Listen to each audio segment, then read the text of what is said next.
Hi, my name is Daudi Mugabi and this is Business Mike episode 43. My guest today is Dale Callahan. He's a personal leadership teacher and a university faculty member at the University of Alabama in Birmingham. In today's show, Dale and I discuss patents as well as the importance of having system structures for your business. All this and more next on Business Mike.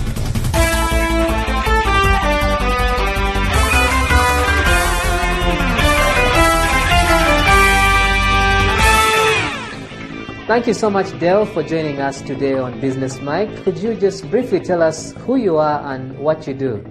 Yeah, and it's great to be here and great to be part of what you've got going on there in your country. I am Dale Callahan, and you can find me at dalecallahan.com. I'm a college professor in the School of Engineering, but my focus tends to be on entrepreneurship and company startups, helping people succeed. And that's what I blog and podcast the most. And the podcast is called Company of One on iTunes. And it's about all of us, no matter where we are in the world, no matter who we work for, no matter what we are doing, we are all entrepreneurs and figuring out who we serve and who our customer is and how we make money. And so that's what I spend my days talking about. All right. Now, as a professor at a university teaching students, particularly about business, what do you find the trend is? Do you find that more students tend to head into the employment line or actually create businesses? What's the trend like today? Well, most of the people I'm working with are corporate already because I'm doing graduate degrees. So I don't work with a lot of the, straight undergraduate coming out of high school anymore. But I find there is a lot of interest in entrepreneurship. Tremendous amount of people want to know about it, want to do those kind of things. But the interest translating to action is probably a tough thing. We see that from the new high school graduates also, the ones I do interact with. It's just so easy to get jobs, and especially in our field, there's so much demand. Somebody wants to hire you. And being an entrepreneur takes work, it takes diligence, and it means you have to think and make decisions. And in the culture today, and it's not just a culture in our country, I think just the industrial culture is people are taught not to think. And unfortunately, entrepreneurship takes thinking, takes decision making. And if I just go to work for you, I don't really have to think. I just do what you tell me. I see a tremendous interest and a tremendous want to be, but I would say probably 80% of those who get interested never really act. And entrepreneurship, as you've mentioned, is something that for the most part, the individual has to be willing to do it because there are very few schools that will teach you how to be a very good entrepreneur. It's something that to a certain degree has to be within you as the individual. Oh, yes. Yeah. And, there's lots of programs around the world. And unfortunately, the good thing about academia is they create programs all the time. The bad thing is a lot of times you got people teaching you that really don't know what they're teaching. That's true of entrepreneurship, too, that a lot of people teaching it are teaching the theory of entrepreneurship, the theory of business. But, you just got to get your hands dirty. It's like anything else. You got to get your hands dirty. You just got to do it. Right. Yeah. It reminds me of a video I was listening to whereby the gentleman was referring to being successful as something similar to trying to learn a new language. So if you want to learn Japanese, there's no point watching videos on your own. The best way to get it done quickly is to actually go to Japan. And I would argue that the same thing with entrepreneurship. If you want to be the best, just surround yourself with the best. Yeah. Very, very. Learn all the mistakes very fast.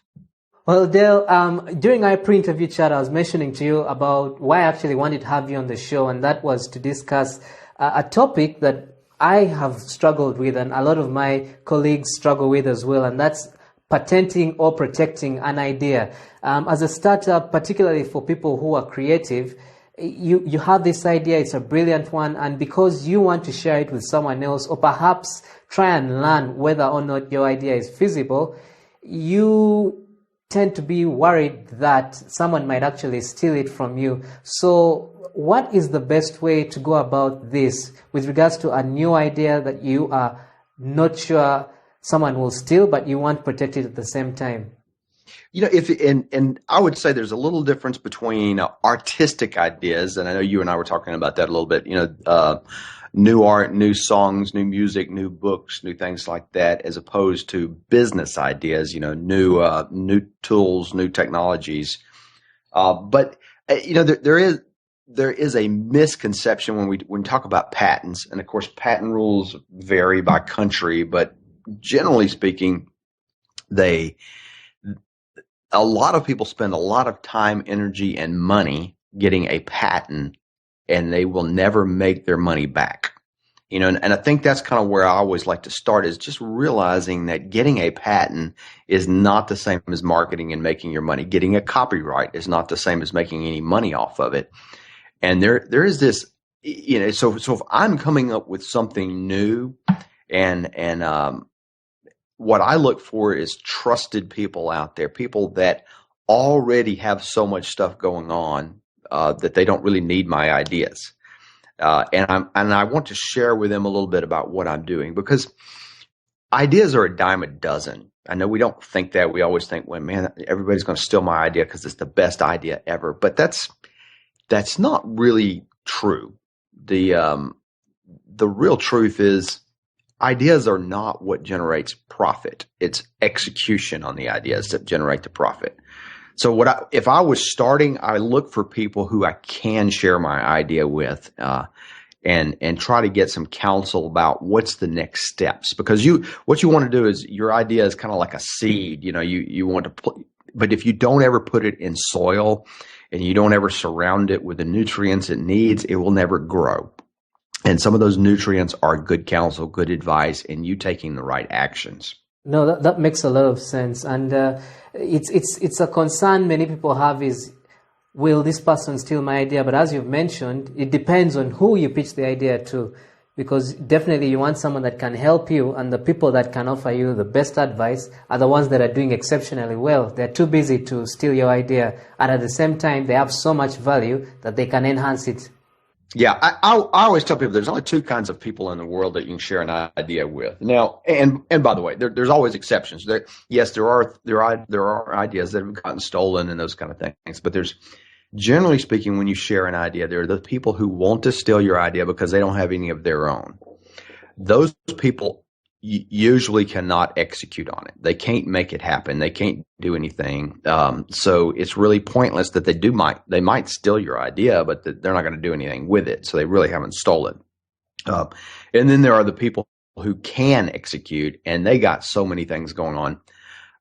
The typical successful entrepreneur or business person, artist, whatever, they have so many opportunities that they're really having to say, between the 72 things I could do, I've got to pick one. And now you're going to walk in the door and give them the 73rd, and usually ideas that I listen to are not near as earth shattering as people think they are, because it again goes back to and as we look at the people who invest in companies, venture capital and these kind of things, the rule of thumb is the idea is not the key. It's the execution, and it's the individual who's going to execute. That's the key.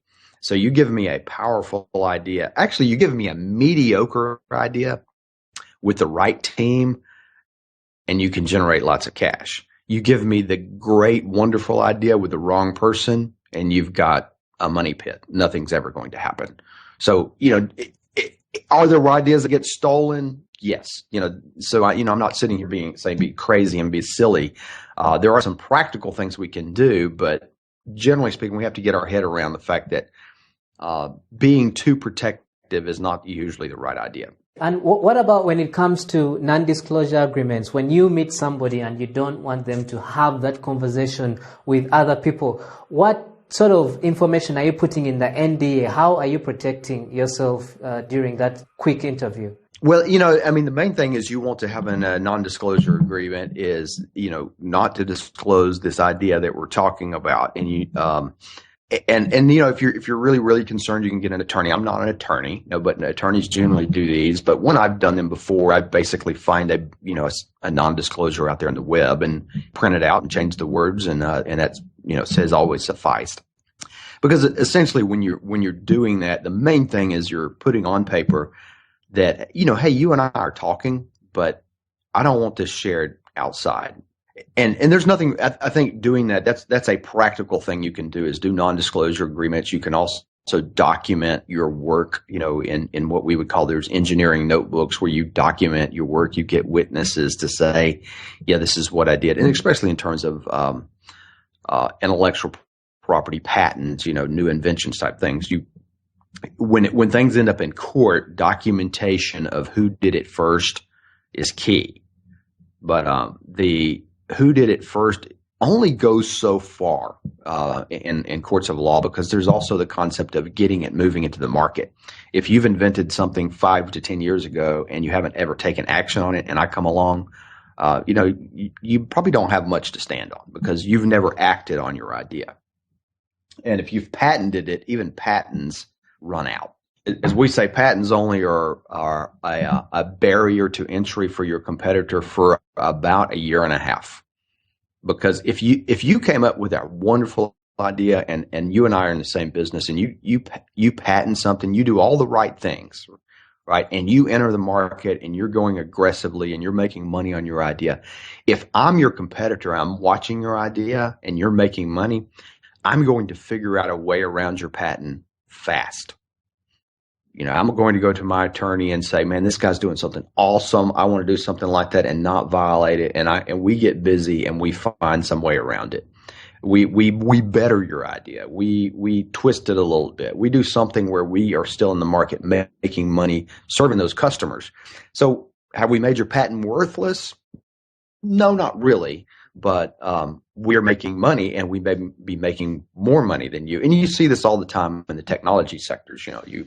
One of the best ways to run a patent is to invent something better. I believe the touchscreen technology, there was a similar thing that happened there. Yes, there was that. And I would say it's probably in the back, but especially in the computer industry, back into the World War II area when we were inventing computers, there was lots of patent disputes. Who did it first? There were guys running around talking to people and taking ideas. As a matter of fact, the book is called The Innovators. I forget the author's name, but it's a big fat book that documents that really well. It gives you some common sense. If somebody's coming and knocking on the door and asking you a whole bunch of questions, if you've invented something and I keep coming back to you and asking you more and more detailed questions, common sense would say maybe you should get a little suspicious and a little protective. But generally speaking, you coming to me asking for counsel on how to move your idea along, that's probably okay. One of the patents that excites me the most is the Coca-Cola bottle. I'm not sure why exactly they didn't want anyone else to have it, but it's just a fascinating thing that they created this bottle and they protected it. Yeah, I mean, I look at patents like that are more what we would call marketing or branding patents. Which is, I think, what they're doing. The look and feel belongs to us, as opposed to the functionality. If you invent a new device, it's a functional patent. It solves a problem. You might even call their bottle a trademark, but they went for the patent. It's marketing. And when you have $1 billion like they do, spending $30,000 or $60,000 on a patent is not really a big deal. When you're a startup entrepreneur, spending $30,000 or $60,000 on it is significant. And that's where if I'm a company and I've got tons of ideas coming out, I patent everything because that's what we do. And you see, Intel and some of these companies doing things like that. Sure, you patent things, and that because it's at that point it's what we would call an insurance policy. But what the people I usually deal with are more the entrepreneurial. They're trying to get from $0 to some profit. And what they usually do is they try to go from $0 to some profit, and they go negative. They start buying things and investing in things and getting patents. And it's not just a game of money negative, it's also attention. If you come up with a new idea to solve a water well problems, in some countries, and you can sell that idea, and you're so busy patenting it. There's just you only have 24 hours in a day. If you're so busy focusing on the patents and focusing on protecting the idea, you don't have the time and energy to actually focus on serving the people that you're trying to serve with the idea and making money on it. And that's usually the bigger gotcha than the money, is just lack of focus. No, I agree 100%. Sometimes we do get carried away with certain parts of the business and forget the core, which is to basically serve your customers and make a profit through your business processes. Which brings me to a little segue. From your experience, what have you found many entrepreneurs struggling with? Obviously, there's a number of things that people struggle with. Personally, on my side, I do find that creating systems and processes seems to be a challenge, because normally when people start a business, they do so as individuals or perhaps just a pair of them. And as the business starts to grow, they find things getting complicated and don't know how to create systems and structures to automate and help the processes work fluidly. So from your experience, what challenge have you seen people facing the most as startup entrepreneurs? I think as a startup, and your process thing is just right on target. Many people I work with are coming out of large companies. They're used to lots of processes, right? Lots of documentation, lots of how you do things. And even if we come from school, straight, we're used to being told what to do. We're used to we're used to a lot of process. We may not call it process, but there's a whole lot of process there. And when we try to start a company and put process around it from day one, that's a path for failure. Because you don't know what when you started podcasting and everything, you didn't know what the heck the processes were. I mean, you got good advice and good counseling. You probably read a lot of stuff and maybe took some courses. So you had some idea, but what were your processes? What was it going to look like for you? And if you're spending all your time doing that, it's usually a killer. And of course, I'm working with people who spin out of companies, so they try to put process around things. That's deadly. And so for the new entrepreneur, the people that are just starting, the thing that kills them is what I might call just lack of intensity. You've got to get hyper focused on serving the customer, figuring out what the customer wants, making money, and find the ways to not be distracted by all the other things in business. And there's a million other things, business licensures and government regulations and all those kind of things that will just suck you into the big void. But the flip side is also true. Once you get started, and once you are making money, and once the business starts to run, and now it's getting busier and busier, and you're struggling a little bit to keep up with the insanity of things coming at you, because the other side of the failure is, once a business starts to grow, you've got to put some processes in place. And for your case, in instance, when you start, or if you are, when we start handing off work to other people, maybe they're virtual assistants or we hire people, the very first thing those people got to know is, what do you want me to do? And you've got to have a process that you use. So when you hand it to me, you can say, here's what I want you to do. I'm going to send you this audio file, and when you get this audio file, I want you to do this to it, and I want you to do this. I need to have steps, right? And because now you're a growing company, and that's the flip side. Processes need to be fed into the system as you grow as a company, but putting them in from day one usually creates distraction. Yeah, and I've noticed that sometimes, depending on how big the company grows, when it gets so many processes, that sometimes makes the company slow in reacting to certain things, because they may want to execute on one thing, but because it's got to go through a certain chain of people and approvals, the person that's leaner gets that done much faster than them. So it's a double-edged sword, the process thing. It is, and there's very, very, very few companies that can grow big and still be lean. I mean, it's the nature of the business. When you're a startup, you're in the high growth mode, and you may stay in the growth mode, but now especially a company that enters a stock exchange or something, they may still be a growing company, but now they are a growing company around certain processes, and the processes, tend to rule. However, you and I may both have processes for our company. We may be doing very similar things. You may have 10 pages of processes, right? And that tell you how to do different things. I might have 10 books of I might have 10,000 pages of the same processes that tie you down, that tell you, basically how to tie your shoes, how to get dressed, things that are a little too detailed and they become cumbersome. So part of it is how you build your processes, and using some common sense, of course, hiring good people.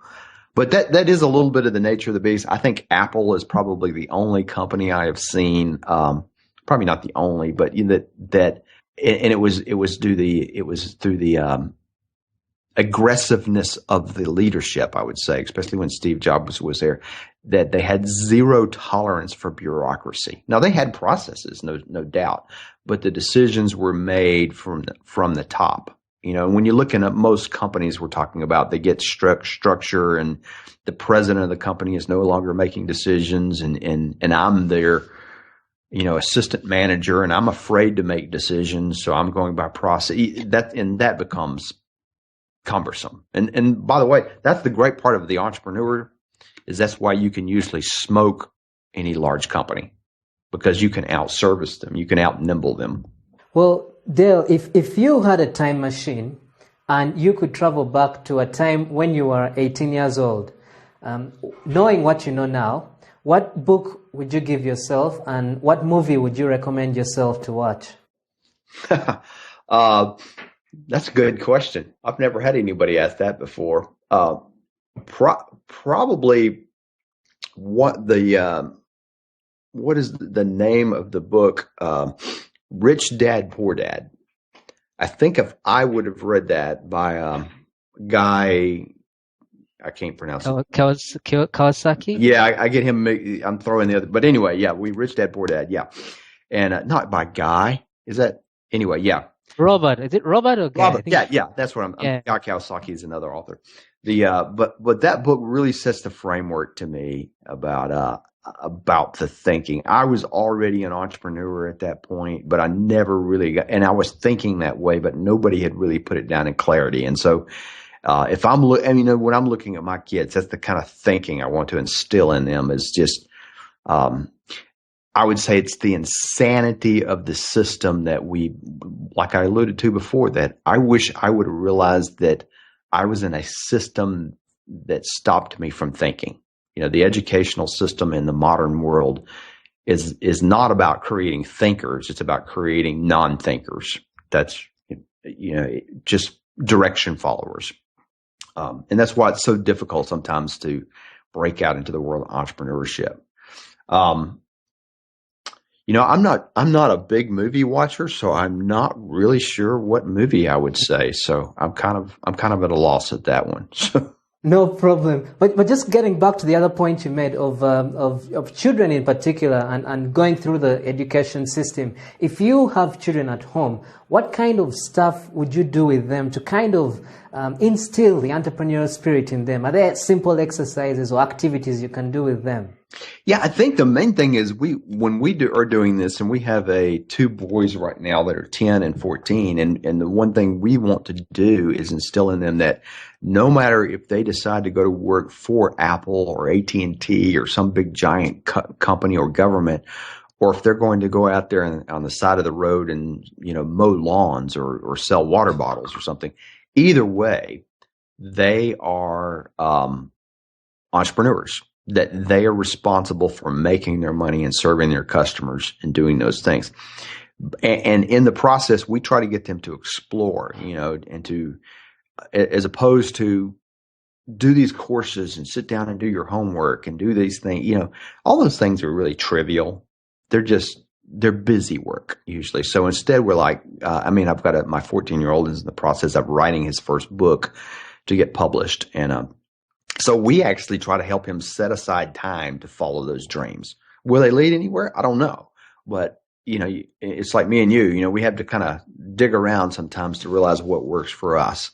So I think that is just to stop the insanity that's coming at you from the world. I mean, there's if you have a child, and I'm going to guess this is probably in any larger country that you're or any busy country.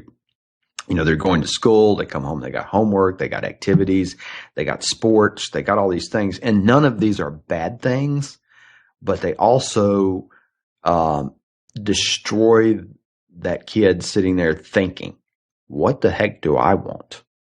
You know, their entire day is consumed by what other people are telling them to do or the things that they want right now. You know, yeah, I want to go play soccer right now. Yeah, I want to go out with my friends right now, but what do you want longer term? And how do you start working toward that? And I think it to me, as I'm looking even at entrepreneurs that are older, it's as simple as that. You know, what the heck are you really wanting to do and who do you want to serve? And once you start getting that clear in your mind, then you figure out where to go next. That's a very good point, actually.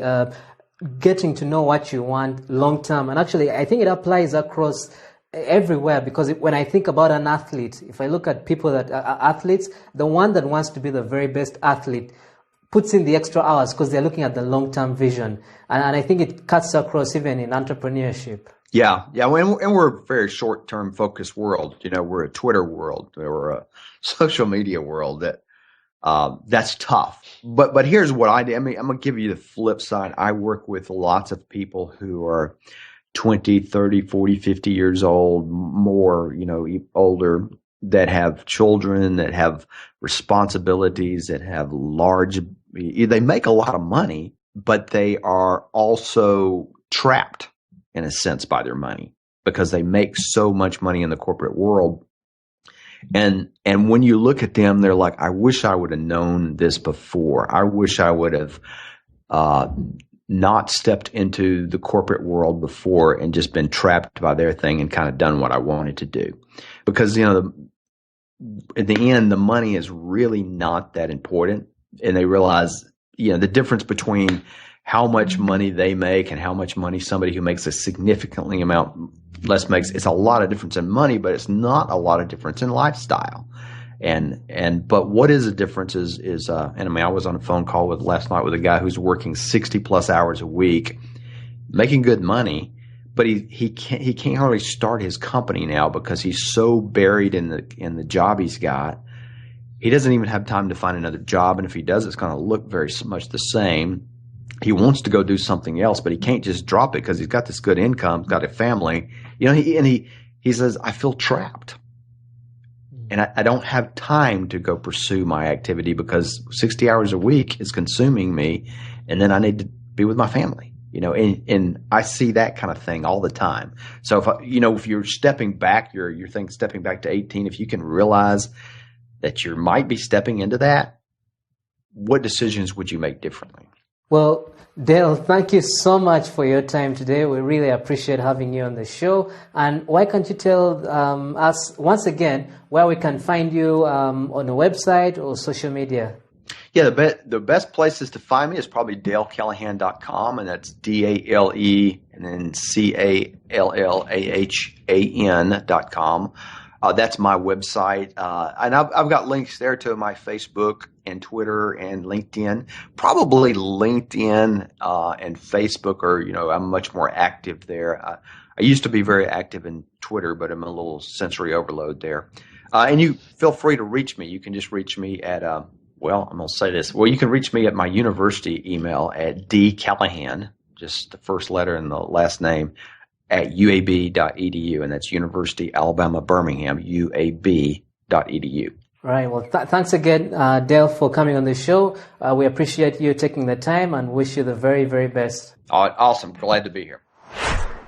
Thank you so much for listening to Business Mike today. And if you'd like to listen to more episodes just like this one, simply go to businessmike.com. I would love to hear from you. So if you've got any questions or suggestions about the show, simply drop me an email at daudi@businessmike.com. Thanks again for listening. And until next Monday, take care.